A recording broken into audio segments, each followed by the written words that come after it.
فخر علماء ہو کبھی درپیش جو کوئی مسئلہ پوچھ لے حاضر ہوں ہم ان کی بارگاہ.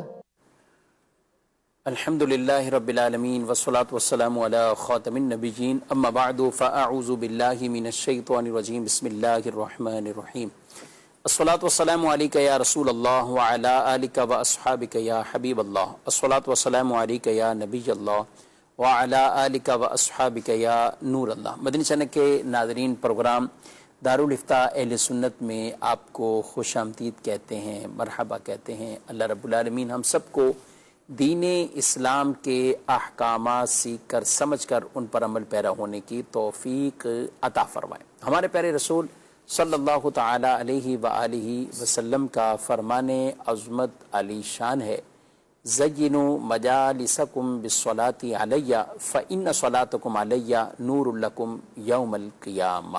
اپنی مجلسوں کو، اپنی محافل کو مجھ پر درود پڑھ کر خوبصورت بنا لو کہ تمہارا مجھ پر درود پڑھنا قیامت کے دن تمہارے لیے نور ہوگا. صلو علی الحبیب صلی اللہ تعالی علی محمد صلی اللہ علیہ وآلہ وسلم. ناظرین کرام، اس پروگرام میں بطور خاص آپ کے سوالات شامل کیے جاتے ہیں. نمبر آپ اسکرین پر ملاحظہ فرما رہے ہیں. ان نمبرز پر اپنے سوالات آپ بھیج سکتے ہیں، SMS بھی کر سکتے ہیں. ہمارے ساتھ آج پروگرام میں شامل ہیں شیخ الحدیث مفتی محمد حسان رضا عطاری صاحب. ان کو خوش آمدید کہتے ہیں. جزاک اللہ. کیسے مزاج گرامی؟ الحمدللہ رب العالمین علی کل حال. ماشاءاللہ. بڑھتے ہیں ہم کچھ ناظرین کے ویڈیو سوالات کی. مفتی صاحب کی بارگاہ میں میرا سوال یہ ہے کہ آخری زمانہ ایسا آئے گا کہ جس میں دین کا کام درہم اور دینار کے بغیر نہ ہوگا، ایسا کہنا کیسا؟ برائے کرم جواب ارشاد فرما دیجیے، جزاک اللہ خیرہ. جی، یہ تو حدیث پاک موجود ہے. سید اعلی حضرت امام علیہ سنت رحمۃ اللہ تعالی نے فتاوی رضویہ میں اسے ذکر فرمایا ہے. اس کا معنی یہ ہے کہ جو آخر زمانہ ہوگا تو اس میں دین کا جو لوگ کام کریں گے ان میں بہت سارے افراد ایسے ہوں گے کہ جن کی خدمت جو ہے وہ درہم و دینار یعنی مال کے ذریعے کرنا یہ ضروری ہوگا. اس کا معنی یہ نہیں ہے کہ کوئی بھی بغیر درہم و دینار کے کام کرنے والا نہیں ہوگا، یعنی بغیر کوئی مال کے کام کرنے والا نہیں ہوگا. یعنی ایسے افراد بھی ہوں گے کہ جو دین کی خدمت فی سبیل اللہ کریں گے، لیکن ایسے افراد کہ جن کی ضروریات ساری اگر وہ پوری کرنے کے لیے جائیں گے تو پھر وہ دین کا کام نہیں کر سکیں گے.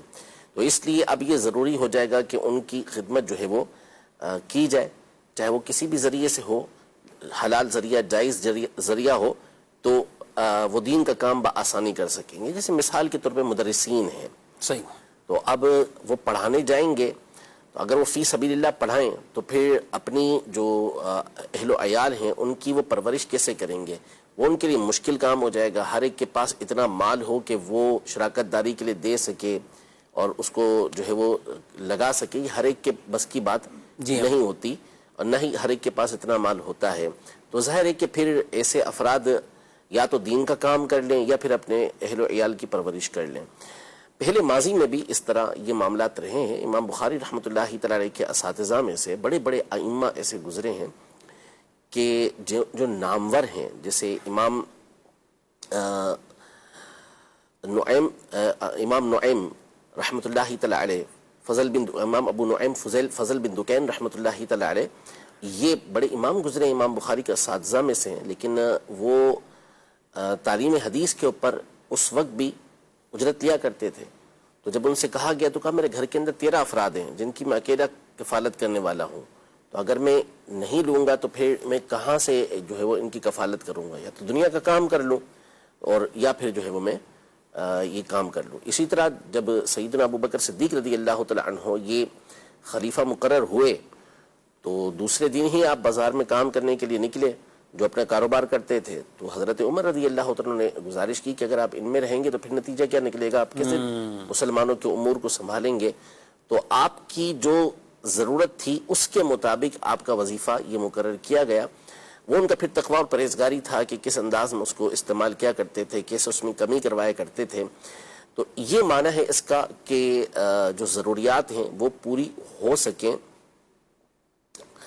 ورنہ بہرحال افضل طریقہ یہی ہے کہ فی سبیل اللہ ہی کام کیا جائے. اور آج بھی ایک بڑی تعداد ایسی ہے دین کا کام کرنے والوں کی کہ جن کو اللہ نے عطا فرمایا ہے، تو ان کا اپنا کاروبار چلتا رہتا ہے، سنبھالنے والے اولاد میں سے، بھائیوں میں سے سنبھالتے ہیں، اور وہ فی سبیل اللہ دین کا کام کر رہے ہوتے ہیں.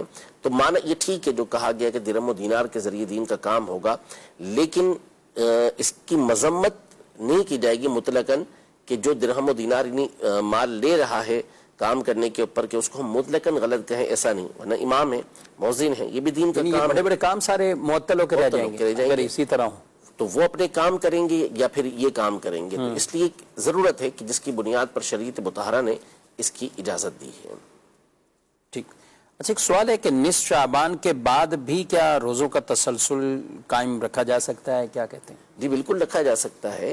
نبی کے پاک صلی اللہ تعالیٰ علیہ وآلہ وسلم اکثر شعبان کے روزے رکھتے تھے، یعنی شعبان کے اکثر روزے، اس کا مطلب ہوا کہ 15 سے زیادہ روزے تو نبی پاک صلی اللہ علیہ وسلم ویسے ہی رکھتے تھے، اور بعض روایت کے اندر ہے کہ سارے کے سارے روزے رکھ لیا کرتے تھے. تو اس کا معنی بھی علماء نے یہ بیان کیا کہ بہت زیادہ اس میں روزے رکھا کرتے. تو اس سے حدیثوں سے ثابت ہے یہ. تو اب 15 شعبان کے بعد تو خود نبی پاک صلی اللہ علیہ وسلم روزہ رکھ رہے ہیں. اصل میں جو ممانعت کی حدیث ہے وہ اس کی علماء نے علتیں بیان کی ہیں، وجوہات بیان کی ہیں کہ جو بعض روایتوں میں آیا ہے کہ 15 شعبان کے بعد روزے نہیں ہیں، تو اس کا جو معنی ہے وہ یہ ہے کہ یا تو اس کو بندہ فرض سمجھے، صحیح، کہ یہ بھی ہمارے اوپر مقرر ہے، فرض سمجھ کے اسے رکھ رہا ہو. جیسے نصارہ کا یہ تھا سلسلہ کہ وہ جب ان کے اوپر جن دنوں کے روزے فرض ہوتے تھے اس سے 1-2 دن پہلے روزے رکھتے تھے اور اس کو فرض سمجھا کرتے تھے. تو جو اللہ پاک نے فرض نہیں کیا اس کو فرض سمجھنا غلط ہے، اس وجہ سے اس سے منع کیا گیا. ایک تو دوسرا یہ کہ بندے کے اندر بعض اوقات ضعف پیدا ہو جاتا ہے، کمزوری پیدا ہو جاتی ہے. اب کوئی 15 شعبان کے بعد مسلسل روزے رکھتا رہا، نتیجہ یہ نکلا کہ اس کے اندر کمزوری پیدا ہو گئی، تو اب رمضان کے روزے رکھنا اس کے لیے مشکل ہو جائے گا. تو ایسے افراد کے لیے منع کیا گیا. جیسے مثال کے طور پر کوئی ساری رات عبادت کرتا ہے، پوری رات عبادت کرتا رہتا ہے، کوئی منع کرے گا؟ کوئی منع نہیں کرے گا. لیکن اگر یہ پوری رات کا عبادت کرنا اس کی فجر کی نماز کو نکلوا دیتا ہے یا اس کی جماعت چھوٹ جاتی ہے، تو اب شریعت مطہرہ یہ کہے گی کہ جتنی دیر آپ کے لیے ممکن ہو آپ نماز پڑھیں، رات کی عبادت کریں اور اتنا آرام کریں کہ بآسانی آپ فجر کی نماز پڑھ سکیں. تو اسی طرح یہاں پر یہ معاملہ ہے کہ آپ اتنے روزے رکھیں کہ جس کے بعد آپ کو ایسی کمزوری لاحق نہ ہو جائے کہ آپ رمضان کے روزوں میں آپ کے لیے مشکلات پیش آ جائیں. ورنہ بہرحال روزے رکھنے میں کوئی حرج نہیں ہے. خود نبی کریم صلی اللہ تعالیٰ علیہ وآلہ وسلم کے طریقہ کار سے یہ روزے رکھنا ثابت ہے. ٹھیک. مزید سوال.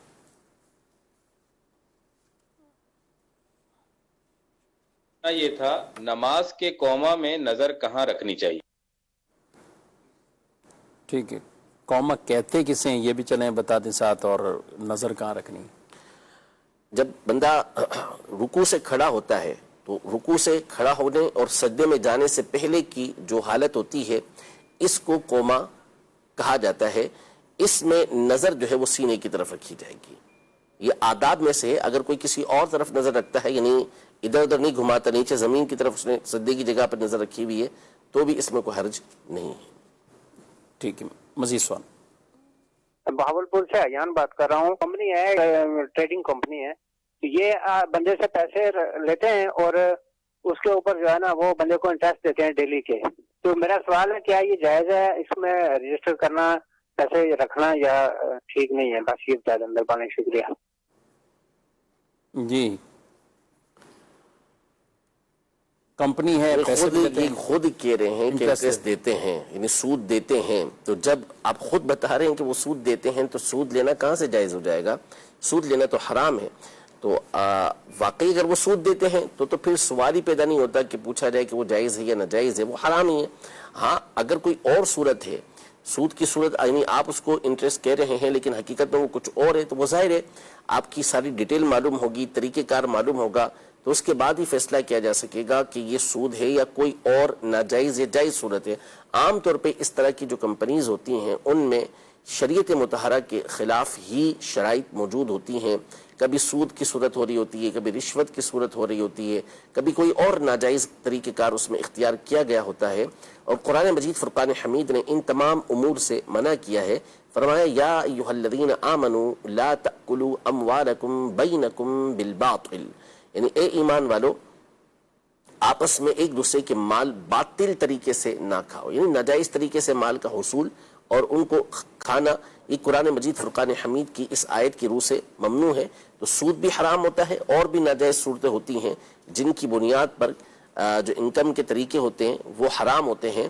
بعض لوگ سود کو سمجھتے ہیں کہ سود ہی حرام ہے، اگر سود نہیں تو پھر وہ جری ہو جاتے ہیں، تو ایسا نہیں ہے، اور بھی حرام طریقے ہوتے ہیں۔ نبی پاک صلی اللہ علیہ وسلم کی 20 احادیث ہیں، حدیث کی کتابوں کے اندر باقاعدہ چیپٹر ہوتے ہیں کہ کن کن طریقہ کار سے خرید و فروخت کا نبی پاک صلی اللہ علیہ وسلم نے منع فرمایا ہے۔ تو وہ ساری چیزیں ناجائز و حرام یا کم از کم مکروہ جو ناپسندیدہ امر ہوتا ہے اس کے تحت آتی ہیں۔ تو بہرحال آپ نے خود ہی اس کی وضاحت کر دی ہے کہ وہ سود کا کام کرتے ہیں، تو ویسے ہی ناجائز ہے، اور اگر کوئی اور صورت ہے تو اس کے لیے آپ پھر دارالفتہ اہل سنت میں براہ راست رابطہ کر لیجئے۔ ٹھیک، ایک سوال ہے کہ بیوی کی غلطی پر شوہر کہے کہ میں نے تمہیں معاف کیا، تو اب اس کے باوجود بھی کیا ایسی یہ ایسی غلطیاں ہوتی ہیں کہ اس پر توبہ بھی بعد میں اس کو کرنی ہوتی بیوی کو، یا کیا کرنا ہوتا ہے؟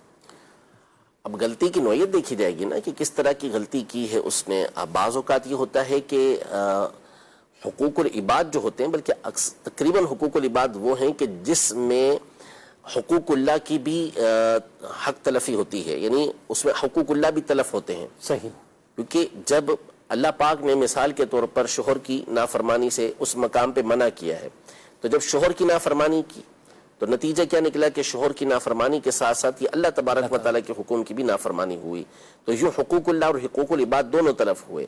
تو اب جو کنڈیشن ہے واقعی جیسے معاف کیا، اب بعض اوقات کوئی غلطی نہیں ہوتی اور پیار و محبت میں بھی اس طرح کی بات کہہ دی جاتی ہے، ہنسی مذاق میں بھی اس طرح کی بات کہہ دی جاتی ہے، یا کوئی معمولی ایسی بات ہوتی ہے کہ جس کو گناہ سے تعبیر نہیں کیا جاتا کہ اس کو گناہ کہا جائے، تو ظاہر ہے کہ ایسے موقع پر توبہ کا حکم ہے وہ لازم نہیں آتا۔ ہاں اگر واقعی ایسا گناہ ہے تو اس میں اللہ پاک سے بھی معافی مانگنا ہوگی، اپنے گناہوں کا اعتراف بھی کرنا ہوگا اللہ کی بارگاہ میں، اور آئندہ نہ کرنے کا پکا ارادہ بھی کرنا ہوگا، اور بندے کا حق تلف ہوا ہے تو اس کا حق بھی، اس سے بھی معافی اس حوالے سے مانگنی ہوگی۔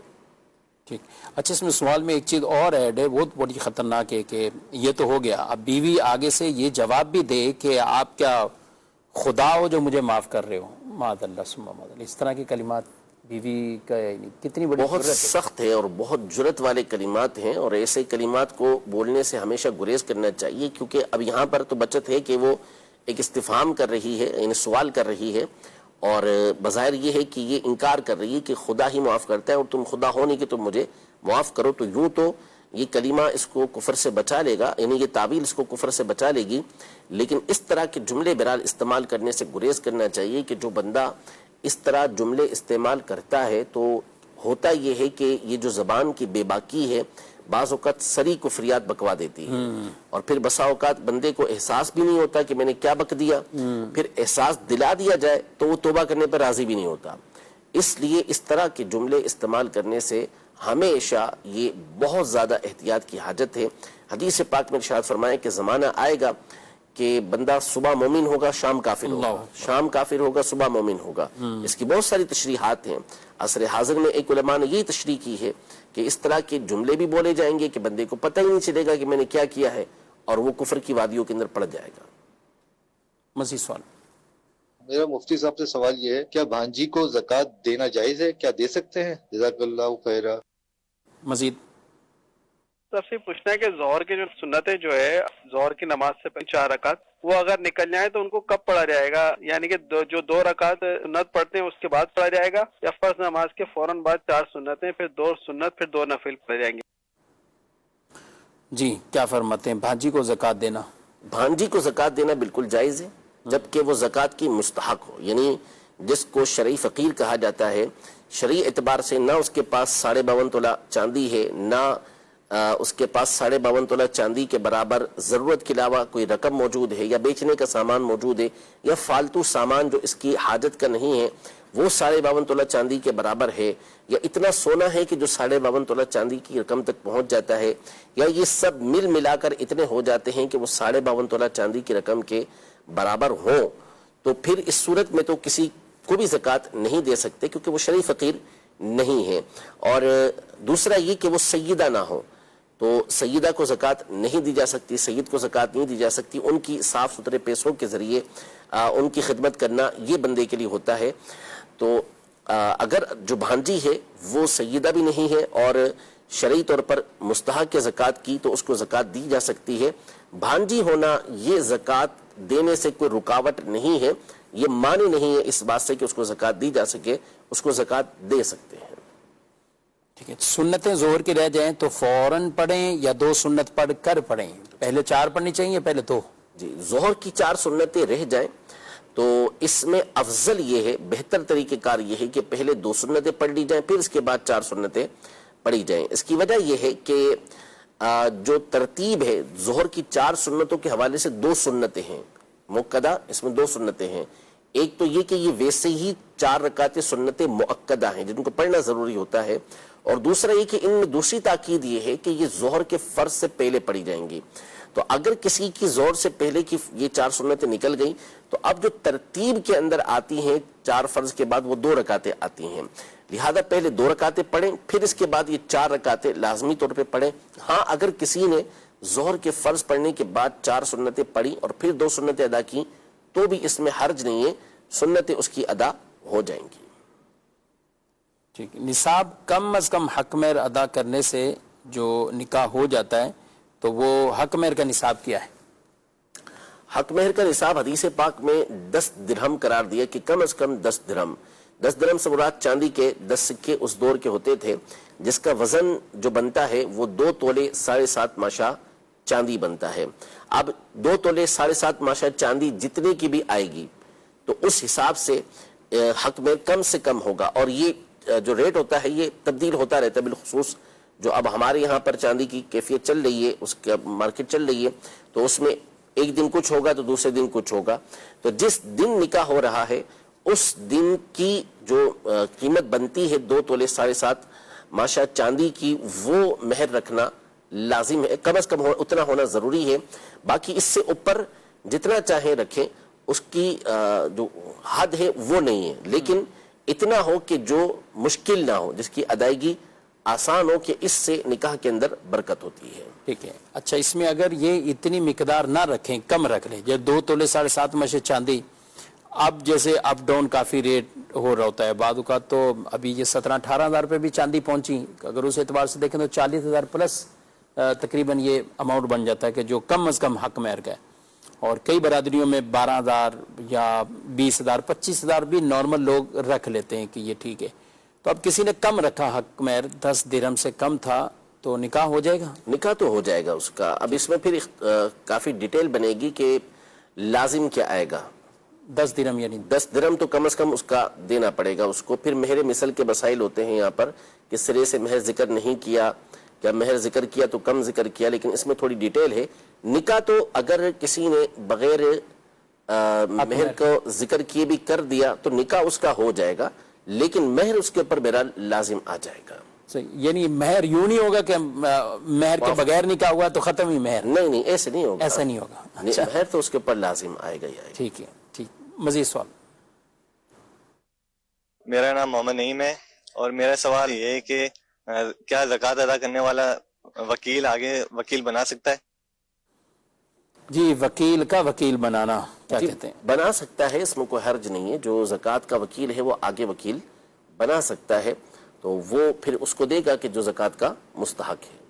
ٹھیک ہے، وکیل اب کوئی خاص تعیین والی بھی صورت ہو سکتی ہے اس میں، کہ ایک آدمی کسی کو زکوٰۃ کا پیسہ سپرد کرتا ہے اور اس کا مقصد یہی ہے کہ آپ اگر وہ اتنی تعیین کر دے کہ آپ نہیں اپنے ہاتھوں سے ادا کریں، وہ ایک الگ چیز ہو جاتی ہے۔ جیسے مخصوص فقیر کو دینے کا اس نے کہا، صحیح، تو اب یہ نہیں ہو سکتا کہ وہ کسی اور کو دے۔ جیسے مثال کے طور پر بعض صورتیں ہوتی ہیں کہ جس میں وہ اپنے قریبی کو جو شرعی فقیر ہو ان کو دے سکتا ہے، لیکن اگر اس نے مخصوص کر دیا کہ آپ نے فلاں ہی کو دینا ہے تو پھر فلاں ہی کو دینا ہے۔ اسی طرح کہہ دیا کہ بھئی آپ نے ہی دینا ہے، آگے کسی اور کو وکیل نہیں بنانا، تو پھر یہ بندہ خود ہی زکوٰۃ ادا کرے گا, آگے کسی کو وکیل نہیں بنائے گا. صحیح. اس کے بھی ناظرین کرام خود ایسے شرعی مسائل موجود ہیں اور ان میں بھی معلومات لے لینی چاہیے. بعض اوقات جس کو زکوٰۃ کا پیسہ کوئی دیتا ہے ادائیگی کے لیے تو اس میں بھی کچھ کنڈیشن کے ساتھ اگر اس سے لیا ہوا ہے اور اسی پھر جب اسے تقسیم کرنا ہے جہاں خرچ کرنا ہے تو اس میں بہت ضروری یہ قید ہوتی ہے کہ جس کے ساتھ جن شرائط کے ساتھ قیودات کے ساتھ لیا ہے تو اسی طرح اس فنڈ کو اور ان چیزوں انہی میں ہی انہی مدات کے اندر ہی اس کو خرچ کر سکتے ہیں. یعنی جس کو پیسہ دے دیا تو یہ مطلب نہیں ہوتا کہ وہ اپنی مرضی سے جہاں چاہے اسے وہ خرچ کر دے. ہاں کسی نے اتنے اختیارات ایسے لے لیے, حسان صاحب اگر اس سرے سے یہ کہہ دیا کہ جو زکوٰۃ کا حقدار ہوگا اس کو میں دے دوں گا, اب وہ کہاں بھی ہے کسی طرح بھی, تو اس میں عمومی اجازت بھی ہو سکتی ہے. یعنی عمومی سے مراد یعنی کوئی کسی کو زکوٰۃ کا پیسہ دیتا ہے اور وہ اس سے یوں اجازت لے کر کہ جو زکوٰۃ کے مصرف میں آئے گا حقدار ہوگا میں اس کو آپ کی زکوٰۃ دے دوں گا. اب اس میں بیوہ ہے, غیر بیوہ ہے, نارمل کوئی کام کرنے والا ہے, تو کوئی اور ایسا ہے ہو زکوٰۃ کے حقدار, پھر اس میں یعنی وسعت رہتی. اب بعض ایسے ہوتے ہیں کہ پیسہ دیا ہی یہ کہ یہ جو سیلاب سے متاثر ہیں آپ ان میں خرچ کرنا ہے, یہ جو فلاں متاثر ہیں آپ ان میں خرچ کرنا ہے, تو ان دونوں میں فرق رہے گا. دیکھیں ایک تو ہوتی ہے نفلی صدقے کی رقم, اس میں تو جس نے جس مد کے اندر دیا ہے اسی کے اندر اس کو ہمیں خرچ کرنا لازم ہوتا ہے. کسی مخصوص فرد کو دینے کے لیے کہا تو اسی میں اس کو دینا یہ ضروری ہوتا ہے. اب زکوٰۃ کا جو پیسہ ہے اس میں بھی جیسے آپ نے ایک دو مثالیں دیں, یہ سیلاب سے متاثرین یا کسی اور حادثے سے متاثرین, تو اب زکوٰۃ کی رقم دینے کے لیے دے دیا کہ ان کو جا کے دے دیں, تو اب تو پھر ظاہر ہے کہ انہیں کو جا کے دیں گے. ہاں بعض اوقات یہ ہوتا ہے کہ جو شرعی طریقہ کار ہوتا ہے جس کے مطابق دنیا یا دین کے ایسے کام میں زکوٰۃ کو استعمال کرنا ہوتا ہے کہ ڈائریکٹ استعمال نہیں کر سکتے, تو اس میں بھی حکم ویسے تو یہ ہے کہ جب آپ نے شرعی فقیر کو وہ رقم دے دی تو اب وہ جو اختیار دے گا اس میں آپ اس کو استعمال کریں گے. وہ کلی اختیار دیتا ہے یا وہ بتا دیتا ہے کہ اس کام میں استعمال کرنا ہے, لیکن جو دینے والے کا ذہن ہے, جو اس کے ذہن کے اندر موجود ہے اور ایک اس کے دائرہ نظر کے اندر ایک چیز موجود ہے کہ میری زکوٰۃ کی رقم شرعی طریقہ اختیار کرنے کے بعد بھی اسی مقام پہ یوز کی جائے گی, تو ہم اس سے منع کرتے ہیں کہ وہ کسی اور دائرے کے اندر اس کو استعمال نہ کرے. کہ جب بندہ دے رہا ہے اگرچہ کہ وہ اس مقام پہ دے رہا ہے کہ جہاں پہلے ہمیں شرعی فقیر کو دینا ہے, اور شرعی فقیر جب مالک ہو گیا تو اگرچہ اسے اختیار ہے کہ جس مقام پہ چاہے استعمال کرنے کی وہ اجازت دے دے, لیکن دینے والے کی جو نیت تھی اس کا لحاظ کرتے ہوئے ہمارے یہاں اس بات کا حکم دیا جاتا ہے کہ اس کو اس مقام پہ استعمال کریں کہ جو دینے والے کا مقصد تھا اور جس کی صراحت اس نے کر کے دی تھی. ٹھیک جی, مزید سوال. مفتی صاحب میرا آپ سے یہ سوال ہے, چلتے پھرتے درود شریف پڑھنا یا تلاوت کرنا کیسا ہے؟ جی, چلتے پھرتے درود شریف یا تلاوت کلام پاک کیا کہتے ہیں؟ چلتے پھرتے اگر پاک جگہ پر ہیں, کوئی اس جگہ پہ ناپاکی گندگی وغیرہ نہیں ہے تو کوئی مسئلہ نہیں ہے, چلتے پھرتے درود پاک پڑھ سکتے ہیں. بے وضو باوضو ہر حالت میں درود پاک پڑھا جا سکتا ہے. البتہ ہم اس پر کئی مرتبہ گزارش کر چکے ہیں کہ چلتے پھرتے بھلے آپ پڑھیں لیکن دن یا رات میں کوئی اپنا ایک وقت ضرور مقرر کریں جس میں آپ توجہ کے ساتھ حضور کریم صلی اللہ علیہ وسلم کی بارگاہ میں حاضری کا تصور جما کر درود پاک پیش کریں. بھلے آپ 12 مرتبہ پیش کریں, 50 مرتبہ پیش کریں, 100 مرتبہ پیش کریں, 2 منٹ کے لیے, 3 منٹ کے لیے, 4 منٹ کے لیے, 5 منٹ کے لیے. آپ کا وقت ایسا ہونا چاہیے کہ جس میں آپ کا تصور صرف یہ ہو کہ آپ نبی پاک صلی اللہ علیہ وسلم کی بارگاہ میں حاضر ہو کر درود و سلام یہ پیش کر رہے ہیں. باقی اس کے علاوہ پھر چلتے پھرتے آپ جتنے چاہیں درود پاک پڑھتے رہیں. جی, مزید سوال. کہ ایک بلڈر ہے, بلڈنگز بناتا ہے, وہ تو ایکٹیو پارٹنر ہے, اس ایکٹیو کام کرتا ہے وہ, تو وہ کہہ رہا ہے کہ اگر آپ مجھے انویسٹمنٹ کریں سلیپنگ پارٹنر کے طور پہ, تو اگر میں اس کو 10 لاکھ روپے وہاں انویسٹ کرتا ہوں تو مجھے 2 سے 3% ماہانہ کے حساب سے پروفٹ دے رہا ہے, دے سکتا ہے. تو برائے مہربانی شرعاً بتائیں کہ یہ پروفٹ لینا صحیح ہے. جزاک اللہ خیر. 2 سے 3% دے رہا ہے تو کس بنیاد پہ دے رہا ہے؟ میں دیکھیں آپ نے بلڈر کی بات کی تو کس طریقے سے وہ ہر مہینے آپ کو 2 سے 3% دے گا, اور شراکت کیسے ہو رہی ہے, شراکت کس انداز کی ہو رہی ہے, یہ تو بہت غور طلب بات ہے نا. یعنی بظاہر جو آپ کنڈیشن بتا رہے ہیں وہ تو یہی ہے کہ پھر آپ کے پیسے اس کے پاس قرض ہیں, جس کے اوپر وہ آپ کو نفع دے رہا ہے یہ تو سود ہو جائے گا, اس کی تو اجازت ہی نہیں ہوگی. باقی اگر وہ پیسہ باقاعدہ اس نے کسی کام کے اندر لگایا ہے تو اب یہ دیکھا جائے گا کہ کس انداز میں کام پہ لگایا ہے, رننگ بزنس کے اندر آپ کی یہ پارٹنرشپ ہوئی ہے یا کوئی اور طریقہ کار ہے. تو یہ ڈیٹیل طلب ہے, اس حوالے سے تفصیل لینا ضروری ہوگی. 1 یا 2% مقرر کرنے کی بنیاد پر یہ نہیں ہوگا کہ یہ جائز ہو جائے. جی سوال ایک SMS پر ہے, کسی پر کسی نے بہتان لگایا چوری کا یا کوئی بھی ایسی, اور لوگوں نے اس کو برا بھلا کہنا شروع کر دیا, اور اب اس شخص کو معلوم نہیں ہے کہ جو بھی لوگوں نے اس کے بارے میں یہ کہنا شروع کر دیا, تو کہا کہ اس پہ کیا اس آدمی کو ثواب آخرت میں ملے گا جو لوگ اس کی برائی بیان کرنے لگے اس پہ؟ بالکل ملے گا. یعنی جو غیبت کرتا ہے کسی دوسرے کی تو اس کی نیکیاں اس کے یہاں ٹرانسفر ہو جاتی ہیں. تو اب جو تہمت لگا رہا ہے, بہتان لگا رہا ہے, یہ تو اس سے بڑا گناہ ہے. اور لوگ بھی اگر بالفرض اس کے اندر واقعی یہ عیب موجود تھا تو کس نے کہا تھا کہ آپ اس کا چرچا کرنا یہ شروع کریں؟ چرچا ایسے تھوڑی کیا جاتا ہے, وہ کہ شریعت مطالعہ آپ کو مطلقاً اس بات کی اجازت دیتی ہو کہ کسی کے عیب کے اوپر آپ کو اطلاع ہو گئی تو آپ اس کا چرچا کرنا شروع کر دیں, یہ تو جائز ہی نہیں ہے. تو لہذا اگر واقعی کسی کے اوپر بہتان لگایا گیا ہے, کسی کے اوپر تہمت لگائی گئی ہے اور اس کا چرچا آپ نے کیا تو آپ گناہ گار ہوں گے, آپ پر توبہ کرنا لازم ہوگی اور اس بندے کو انشاءاللہ قیامت کے دن ثواب ضرور ملے گا. اچھا, یہ انہوں نے بات کی بہتان کی, یعنی جو عمل نہیں تھا اس میں اس کا ذکر ایسا کیا. بعض اوقات واقعی ہوتا ہے کہ کسی نے کوئی برائی کی یا کوئی ایسا برا فعل ہے یا چوری اس کی ثابت بھی ہوتی ہے, تو کیا اب بھی دوسروں کو کھلی چھٹی مل جاتی ہے کہ وہ ڈنڈورا پیٹتے رہیں؟ ایسے کیسے کھلی چھٹی مل جاتی ہے؟ یعنی آپ اپنی ذات کے اوپر اس کو امپلیمنٹ کر لینا. اگر آپ سے اس طرح کی غلطی ہو گئی ہو اور پھر اس کا کوئی ڈنڈورا پیٹنا شروع کرے تو کیا آپ اس کو درست قرار دیں گے؟ ہرگز درست قرار نہیں دیں گے. شریعت مطہرہ کے اصول ہے, ضابطے ہیں کہ کسی کی خرابی کو آپ کس وقت بیان کر سکتے ہیں. کہ مثال کے طور پر کسی ایسے شخص کے سامنے اس بات کو بیان کرنا کہ جو اس خرابی کو دور کر سکے, اسے آپ بیان کریں کہ بھئی اس طریقے سے آپ اس کے شر سے بچیں. کسی نے آپ سے مشورہ طلب کیا کہ میں اس کے پاس اس کے ساتھ کاروبار کرنا چاہتا ہوں, اس کے ساتھ رشتہ لگانا چاہتا ہوں, تو اس پر آپ جو ہے وہ مشورہ دیتے ہیں کہ نہیں یہ اس طرح کا بندہ ہے, آپ یوں کام نہ کریں.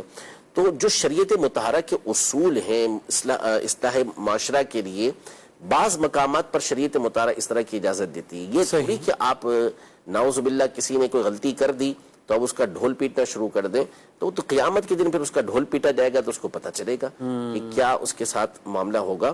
تو یہ شریعت کی طرف سے اجازت نہیں ہے کہ کسی کے عیب پر ہم مطلع ہوں, اطلاع ملے تو اب اس کا ہم ڈھنڈورا پیٹنا شروع کریں. جو ایسا کرتا ہے وہ قیامت کے دن اللہ کی بارگاہ میں اس بات کا جواب دے گا. ٹھیک, مزید سوال. دہرانے کے رات آیت رہ جائے تو کیا نماز ہو جائے گی؟ جی, اب کس طرح آیت رہی ہے یہ انہوں نے بتایا نہیں ہے, اور کون سی آیت رہی ہے. جیسے مثال کے طور پر سورۃ الفاتحہ کی کوئی آیت رہ گئی اور آپ کو نماز میں بعد میں یاد آیا, جب آپ سجدے کے اندر چلے گئے تھے اس کے بعد آپ کو یاد آ رہا ہے کہ میری فلاں آیت رہ گئی تھی. اب اگر بھولے سے رہی تھی تو سجدہ صاحب کرنا آپ کے لیے کفایت کر جائے گا, اور اگر جان بوجھ کر ایسا ہوا تھا تو پھر اس صورت میں جو ہے وہ دوبارہ نماز پڑھنا ہوگی, جبکہ یہ ان رکعتوں کے اندر ہو جہاں سورۃ الفاتحہ کا پڑھنا یہ واجب ہے. جیسے مثال کے طور پر فرض کی ابتدائی 2 رکعتیں اور باقی فرض کے علاوہ جتنی بھی رکعتیں ہیں, سنت مؤکدہ ہوں, واجب ہوں, غیر مؤکدہ ہوں, نوافل ہوں, ان تمام میں سورۃ الفاتحہ کا پڑھنا چونکہ واجب ہے امام اور تنہا پڑھنے والے کے لیے. تو اس مقام پر پھر اگر سورۃ الفاتحہ کی کوئی آیت چھوٹ گئی, یا مثال کے طور پر جہاں سورت کے بعد سورۃ الفاتحہ کے بعد سورت ملانا واجب ہے وہاں پر آپ آیت چھوڑ دیتے ہیں اور پھر آپ کو سجدے میں جانے کے بعد یاد آتا ہے کہ یہ تو چھوٹ گئی, تو سجدہ سہو کفایت کر جائے گا, اور جان بوجھ کے چھوڑا تو پھر اس صورت میں دوبارہ نماز پڑھنا ہوگی. یہ تو ہے آیت کے اس طرح چھوٹنے کا معنی. اب آیت نہیں چھوٹی, نہ ہی سورۃ الفاتحہ میں سے کوئی آیت نہیں چھوٹی, اور آپ نے 3 آیتیں یا ایک بڑی آیت یا ایک سورت آپ نے پڑھ لی جس سے آپ کا واجب ادا ہو گیا سورۃ الفاتحہ کے بعد کا. اب دو آیتوں کے درمیان میں سے آپ نے کوئی ایک آیت چھوڑ دی تو یہاں ڈیٹیل بنے گی کہ کس انداز میں یہ آیت چھوڑی گئی ہے. آیت کو آیت سے ملا کر پڑھا ہے, یہ تمام چیزیں دیکھی جائیں گی کہ معنی فاسد ہو رہا ہے یا نہیں ہو رہا. یعنی یہ اعتماد رہیں گے. بہت ساری چیزیں بنیں گی اس مقام پر. عمومی طور پر تو اس طرح نماز فاسد نہیں ہوتی. صحیح. عام طور پہ جو کنڈیشن ہوتی ہے اس میں نماز فاسد نہیں ہوتی آیت کے چھوٹنے کی بنیاد پر, لیکن بہرحال مطلقاً ہم اسے نہیں کہہ سکتے جب تک کہ کیا چھوٹا ہے اسے سن نہ لیا جائے. صحیح. یعنی نارمل اگر کوئی قرات کر رہے ہیں اور اس میں کوئی ایک آیت, اگر ہم بالفرض عام نمازیوں کی بات کریں, سورہ اخلاص پڑھ رہے ہیں, چلیے میں آپ کو اس کی تعیین کے ساتھ گیا, اب قل هو اللہ احد یہ پڑھا, اللہ الصمد, اب اس کو بھی پڑھ لیا, لم یلد ولم یولد, اس میں کچھ کلمے رہ گئے, ولم یولد رہ گیا یا لم یلد رہ گیا, یا یہ پوری آیت ہی رہ گئی اور ولم یکن لہ کفوا احد پڑھ لیا, کیا کہ اس میں تو نماز ہو جائے گی. ٹھیک ہے, کیونکہ معنی فاسد نہیں ہو رہا. ٹھیک ہے, لیکن اب لم یلد ولم یولد چھوٹا, اس میں کچھ اور پڑ گئے تو پھر مسئلہ دوسرا کھڑا ہو جائے گا. جیسے مثال کے طور پر ہم اس کو لے لیتے ہیں, انا انزلناہ فی لیلۃ القدر وما ادراک ما لیلۃ القدر لیلۃ القدر خیر من الف شہر, درمیان میں سے وما ادراک ما لیلۃ القدر یہ چھوٹ گیا. صحیح, تو نماز ہو جائے گی, اس سے فاسد نہیں ہوگی نماز. جب بعض لوگ یہ سمجھتے ہیں کہ 3 آیتوں کے بعد 3 آیتیں پڑھ لیں,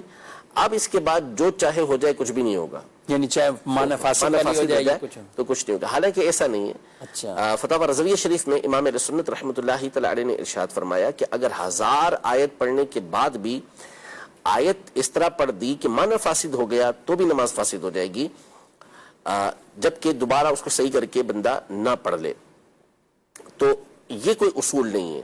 اور 3 آیت سے کم میں چھوٹنے پر مطلقاً یہ سمجھتے ہیں کہ نماز جو ہے وہ فاسد ہو جائے گی, تو ایسا نہیں ہے. بہرحال کبھی بھی اس طرح کا معاملہ پیش آئے تو پھر اسی وقت دارالفتہ اہل سنت میں یہ کسی معتمد مفتی اہل سنت سے رابطہ کر لینا چاہیے. ٹھیک. اچھا, تراویح کا ہے ابھی ظاہر سلسلہ, اور اس میں بھی لوگ اس طرح کی مسٹیک غلطیاں کافی کر جاتے ہیں. اچھا, کئی حفاظ ہیں وہ سامنے سے کہتے ہیں کہ میں کوئی آیت چھوڑ بھی دوں نا تو آپ نہیں بتانا, یعنی کوئی غلطی ہوئی تو بتا دو, لیکن آیت چھوٹ جائے تو وہ بعد میں بھی پڑھی جا سکتی. اس پہ آپ کیا کہیں گے؟ نہیں, یہ طریقہ ٹھیک نہیں ہے. اصل میں سنت تو یہ ہے نا کہ ترتیب سے پورا قرآن ختم. جی ہاں, تو وہ تو جب چھوٹ گئی آیت تو لہذا جو سامع ہے اس پر تو ضروری ہو جائے گا تھوڑا سا اس کو آگے چلنے دے, وہ اپنی جگہ پر ہے تاکہ وہ خود سے نکال سکے. لیکن اگر چھوٹ گئی ہے تو یہ نہیں ہوگا کہ وہ بعد میں اسے پڑھ لے, اسے بعد میں بتا دیں گے, نہیں, بلکہ آپ اسے نماز میں لقمہ دیں. صحیح, آپ کو کھڑا اس کام کے لیے کیا گیا ہے تو تاکہ وہ اس کو ترتیب کے ساتھ پڑھ سکے. ہاں, اگر کوئی معنی فاسد ہو رہا ہے, یعنی لفظ چھوٹ رہے ہیں, لفظ تبدیل ہو رہا ہے, تو چونکہ پیچھے پڑھنے والے کو معنی کے فساد کا تو نہیں پتا ہوگا, لیکن کم از کم اسے یہ تو پتا ہے نا کہ یہاں پہ لفظ چھوٹا ہے یا لفظ تبدیل ہوا ہے, تو اس کو تو ضروری ہوگا کہ وہ امام کو لقمہ دے گا. ہاں, ہوتا یہ ہے کہ دینا کچھ وقفہ دینا چاہیے تاکہ وہ خود نکالے. سوائے یہ کہ بعض اوقات یہ ہوتا ہے کہ پڑھنے والا اس کے بارے میں معلومات ہوتی ہے کہ یہ اٹکا نا, تو اب اس کی زبان سے این کرنا, یہ لمبے الفاظ شروع ہو جائیں گے جو الفاظ بنا دیں گے. صحیح, اور یہ معنی کو یہ نماز کو فاسد کر دے گا, تو پھر آپ اسے فوراً لقمہ دے دیں. صحیح, جبکہ ہو ایسا ہی, لیکن عام طور پہ ایسا ہوتا نہیں ہے. صحیح.